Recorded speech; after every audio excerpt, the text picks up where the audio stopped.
இன்றே டவுன்லோட் செய்து உங்கள் ஃபேவரட் ஷோக்களை என்ஜாய் பண்ணுங்க. அக்காக்கு என்னாச்சுமா? டாக்டர் என்ன சொன்னாங்க? நம்ம பயப்பட்ட மாதிரி எதுவுமே இல்ல, சாதாரண ஃபுட் அலர்ஜி தான்.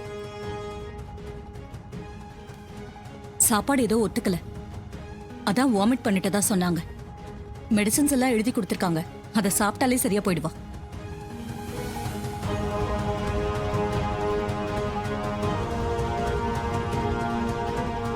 நான் தான் அப்பவே சொன்னேன்ல, இது சாதாரண வாந்தியா தான் இருக்கும்னு. நீங்களும் சித்தியும் தான் கேட்கல.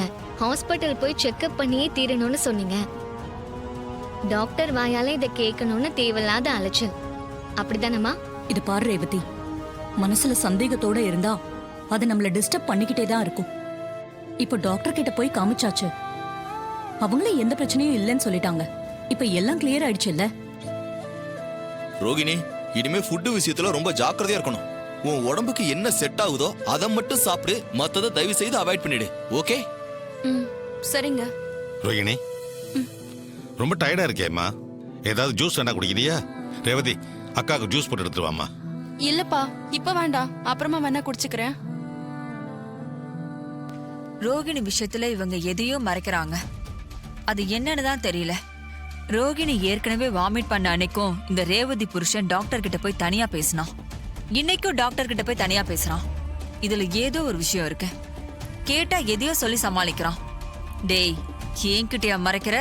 எல்லாத்தையும் கூடி சீக்கிரம் கண்டுபிடிக்கிறேன்டா. சின்னத்த, சொல்றேன்னு தப்பா எடுத்துக்காதீங்க. உங்களுக்கு சந்திரகலான்னு பேர் வச்சதுக்கு பதிலா சந்தேகக்கலான்னு பேர் வச்சிருந்துக்கலாம். எப்ப பார்த்தாலும் மூளையை போட்டு ரொம்ப குழப்பிக்காதீங்க. நீங்க டவுட் படுற மாதிரி இங்க எதுவுமே நடக்கல.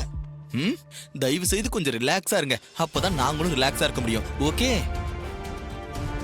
அவ ஏதோ யோசிக்கிறா, உடனே அதை கிண்டல் பண்றதா மாப்ள? அப்படி இல்லத்த, மத்தவங்களா டவுட் வந்தாதான் யோசிப்பாங்க. ஆனா சின்னத்தை யோசிச்சாலே டவுட் அப்படியே வந்துகிட்டே இருக்கும். அதான். சரி சரி, அதை விடுங்க. முதல்ல ரோஹிணியை ரூமுக்கு கூட்டிட்டு போங்க, அவ கொஞ்சம் ரெஸ்ட் எடுக்கட்டும். சரிங்க. உள்ள போ ரோஹிணி.